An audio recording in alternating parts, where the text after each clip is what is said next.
Good morning, Knicks Nation. Today is Tuesday. It is October 4th, 2022. Today is the first day of the preseason game for the New York Knicks. They're playing Detroit tonight. I hope you're all healthy and safe on this Tuesday and that the needs of you and your family in terms of food, shelter, clothing, as well as health are being met today. Blessings upon those that work in the healthcare field and the first responders whose job every day is to save lives. And those that pick up garbage for us to keep streets and highways and sidewalks, parkways clean. And those that make deliveries of things like food and water for our convenience.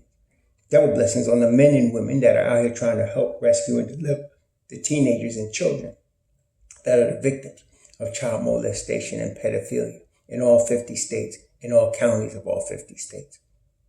And those also that are victims of pornography and child pornography. Those also that are victims of prostitution and child prostitution. Those also that are victims of human trafficking and sex slavery, and double curses on the perpetrators, the profiteers, and the perverts that traffic in this human misery. Finally, blessings upon the homeless, nearly 600,000 men, women, and children in the United States that don't have a place or roof over their head, and millions around the world in similar or worse conditions, and blessings upon them. For theirs is the kingdom. Tonight, as I mentioned, it's the first night of the preseason. Now, preseason, there's no record that counts in preseason. And most of your best players are going to play usually around 15 minutes a game in preseason. They're not going to be playing heavy minutes. Obviously, they're trying to get their timing and their rhythm in real game situations back. And, of course, you don't want to have them get injured. So your starters generally play 15 to 20 minutes at the most, sometimes more, sometimes less, depending. But also, the preseason is a chance for players, to make a name, to win a spot, to win a roster spot, or to win a rotation spot. Now, particularly tonight for the New York Knicks, that involves one Cam Reddish because now we spoke about Cam Reddish in terms of trying to get in the rotation, but we saw also that Evan Fournier and Quentin Grimes was his competition. You know, RJ Barrett's spot is set in the rotation, but we're trying to find out what we're going to do with Cam. So Grimes is out. He's not playing tonight. In fact, he's been hurt with a foot injury all of camp. I think he only participated in one practice.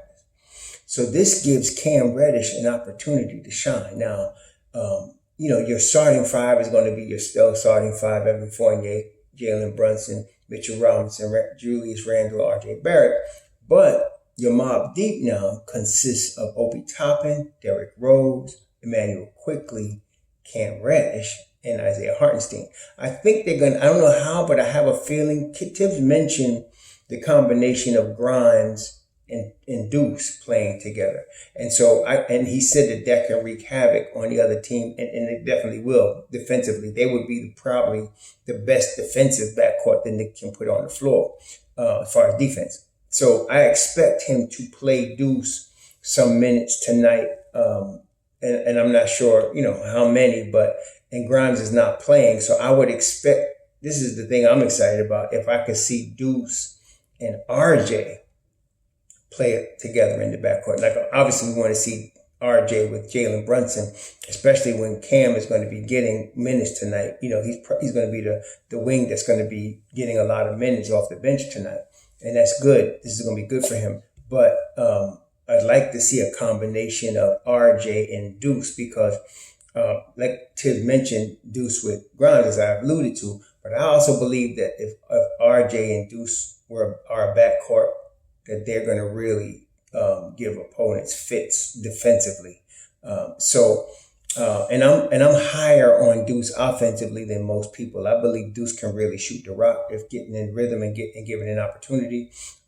He's not, some people mention he's not the penetrator. He's definitely not a penetrator on a high level, elite level, but he can get to the hole and he can finish at the rim. But he can shoot the ball better than most people realize. And so defensively. I'd like to see that. And tonight would be a good test because they're playing Detroit. And Detroit will be starting probably Jaden Ivey along with Cade Cunningham. Now, Jaden Ivey's a rookie, but I'm expecting, like last night, I want to talk about, I scouted the game between Memphis. Last night, Memphis played against Orlando. And I want to talk about that in a second because our opening night game's against Memphis. But playing against Detroit tonight, Detroit is going to start Cade Cunningham and probably Jaden Ivey. I'd be surprised if they started Alec Burks at the off guard. Tibbs would probably do that, but I don't think Detroit's going to do that. So they're going to start Cade Cunningham, Jaden Ivey, Sadiq Bey. They got Bogdan Bogdanovic. If he's healthy, he'll probably start. But and then you got Marvin Bagley at the 5. And Burks they list him as day to day, so he must have sprained something. But the backcourt of Cunningham and Ivey is obviously a young backcourt, not an experienced backcourt, but dynamic. I think we can agree, dynamic backcourt. The Cade Cunningham starting his second year, and Ivey's a rookie, as I mentioned. It's going to be good just to see how both Jalen Brunson and Evan Fournier fare against them, and how other combinations fare against them. Because, like I said, they're not championship material right now, but they're up and coming. They're the future, and they're talented. So we want to see what could happen there with that. This is a good preseason game for us to get warmed up on. Now, I watched the Orlando-Memphis game last night, and I want to tell you, as we know, Ja's on a different level, okay? Even though he was picked only one spot ahead of RJ Barrett. And I'm not downing RJ. I believe RJ is going to be an all-star.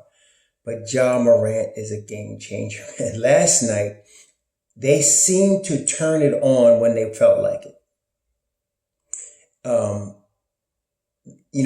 Orlando's a young team, and they really, they played their rotational players a lot of minutes. Now they're missing Markelle Fultz. We know that they're missing Gary Harris, but they were missing a very key piece in Franz Wagner, as well as Jonathan Isaac. Jonathan Isaac didn't play, and so he's still rehabbing. So Wagner is a coach's decision. They shot Wagner. They shot him last night, and we know that Fultz broke his big toe on his left foot, but that's not expected to be a season problem. He should be ready in the first week or second week of the season. But they did have Jalen Suggs, Cole Anthony, Mo Bamba, Wendell Carter Jr., Paulo Banchero, which is pretty much going to be their starting 5. They may start Fultz when he comes back. They had Mo Wagner. They had RJ Hampton. They had a lot of their guys, and they looked like a rookie team. They just looked like a rookie team. They didn't look like a team that is ready to compete for anything this year. These are young guys. Now, Bamba's in his 4th season. Cole Anthony, I think this is his 2nd season. Suggs, I think this is his 2nd season. Banchero's a rookie. So it's a young team. But Memphis made them look like a young team. They really made them look bad. And Memphis,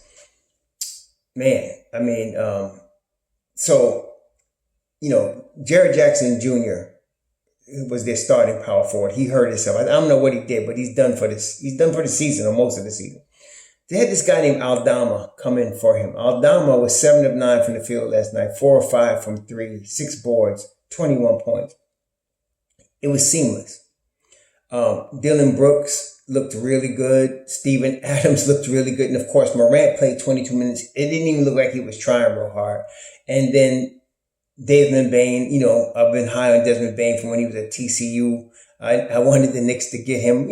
I'm not sad we got Emmanuel quickly, but that year I was looking at Desmond Bane. But anyway, he looks good. Brandon Clark coming off the bench looks good. Tyus Jones as a backup looks good.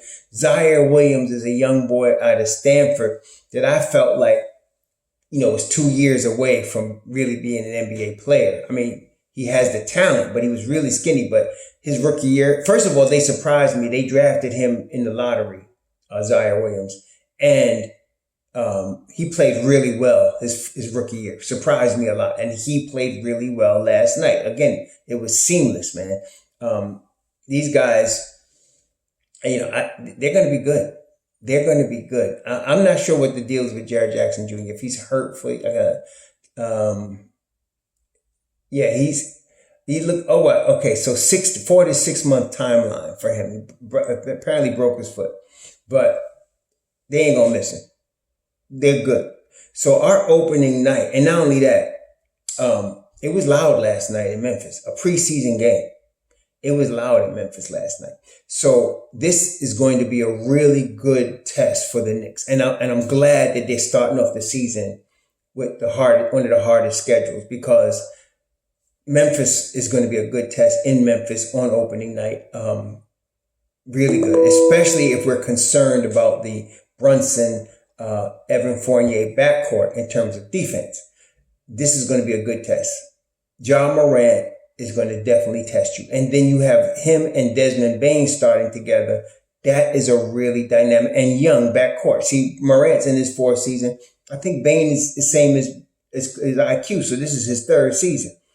Those guys play like veterans already, with veterans with youthful energy. I mean, this is going to be a good test. So the preseason, as I mentioned before, the first 2 games is really about trying to see who can break through, namely Cam, who could break through and use this opportunity to be in the rotation. And this last 2 preseason games are kind of like warm-ups for your regular season, playing your vets a little, not your vets, I say vet, but your starters and your rotational guys a little bit more, and, getting them reps so that they're getting their timing ready for the opening night. Opening night is, October 19th, so it's about 2 weeks from now. It's going to be good. I'm glad that we're opening on the road in Memphis, because the Knicks are going to we're going to see where we're at. And so tonight is a big night to me, because I want to see Cam Reddish. I'm pulling for him to do really well, because if he can crack the rotation and stay healthy, the Knicks, you see, because I am very confident in a Jalen Brunson RJ backcourt against John Morant and Desmond Bane. I'm very confident in that, because I'm not saying that they would lock up those 2 guys. RJ would probably be the one guarding Morant. Morant is impossible to guard one-on-one. It's just period, end of story. But between him and Brunson together, they got a better shot at it, I think. Because Fournier, I just can't see how he could guard these 2 guys. I can't see how he would fare successfully trying to defend either of them, Bane or Morant. Bane moves without the ball very, very well. He moves without the ball. And if you see him, he's strong. He reminds me of Vinnie Johnson. Y'all remember the microwave from Detroit? Built like a football player, but could shoot the lights out. That's Desmond Bane. Okay? That's Desmond Bane. And, it's going to be interesting. So tonight is going to be the first night of really hopefully seeing Cam Reddish take advantage of this opportunity that he's given to try to crack the rotation. And if he can do that, the Knicks are in good shape, because even if he doesn't start, but he's the first guy off the bench with Emmanuel Quickly and Obi Toppin, if they're coming off the bench together, you move RJ to the 2. In other words, you start Evan Fournier at the 2.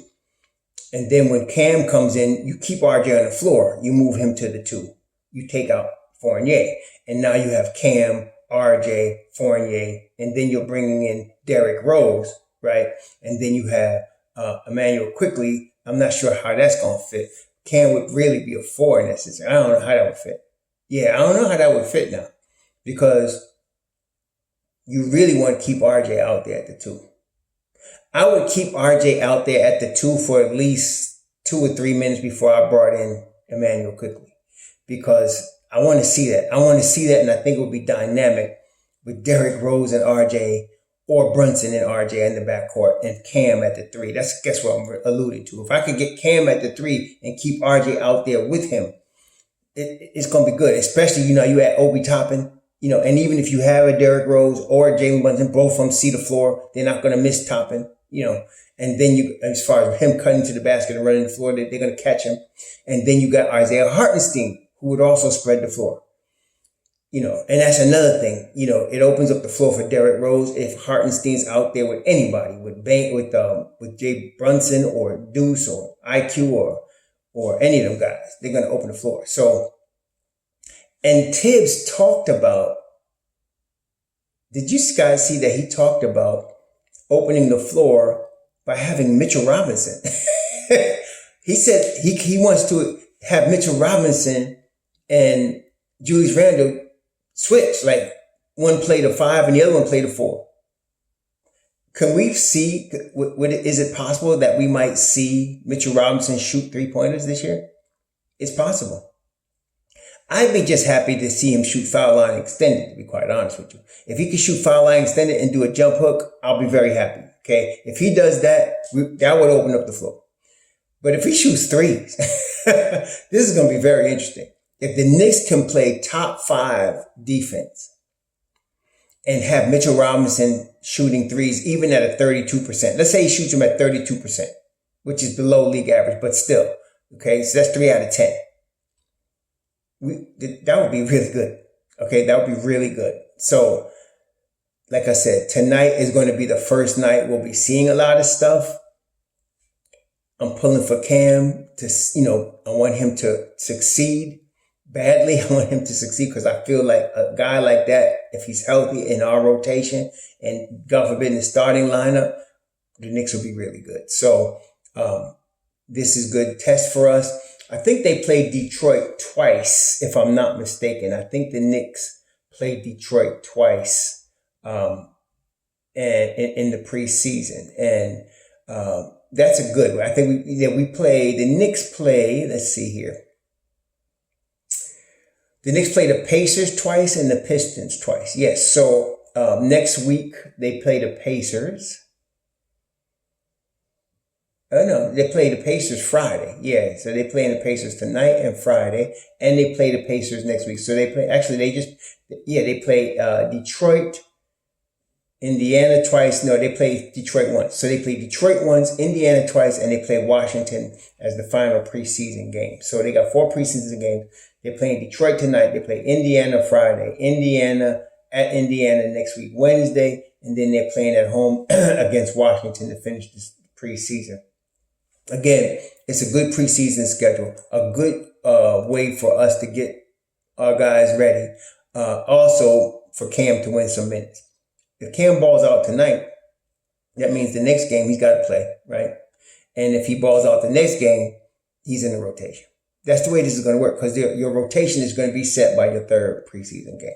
Okay, at least the starting rotation as far as the first 9 guys that are going to play. It'll change over the course of the season as Tibbs makes adjustments. But, this is going to be good. So they start the season at Memphis. Then they have Detroit at home, Orlando at home, Charlotte at home. Now, I don't want to call that an easy schedule because there's no such thing in the NBA these days. But I'll say this. If they can beat Memphis in Memphis, and that's a tall order, they're in good shape for the next 3 games at home. Okay, then they play Milwaukee at Milwaukee. So that, like I said, the toughest part of the season for them is the beginning. But if they can start off like that, man, we'll be in good shape. So tonight, again, I'm looking forward to it. I got some fellas coming over. We got some chicken wings going in the air fryer. We're going to be prepared. We're going to have some fun. And we're going to watch the Knicks hopefully get this preseason win. And maybe Cam gets 25-30, right? Let's see what happens. But anyway, you all enjoy your Tuesday. Be safe out there. Shalom.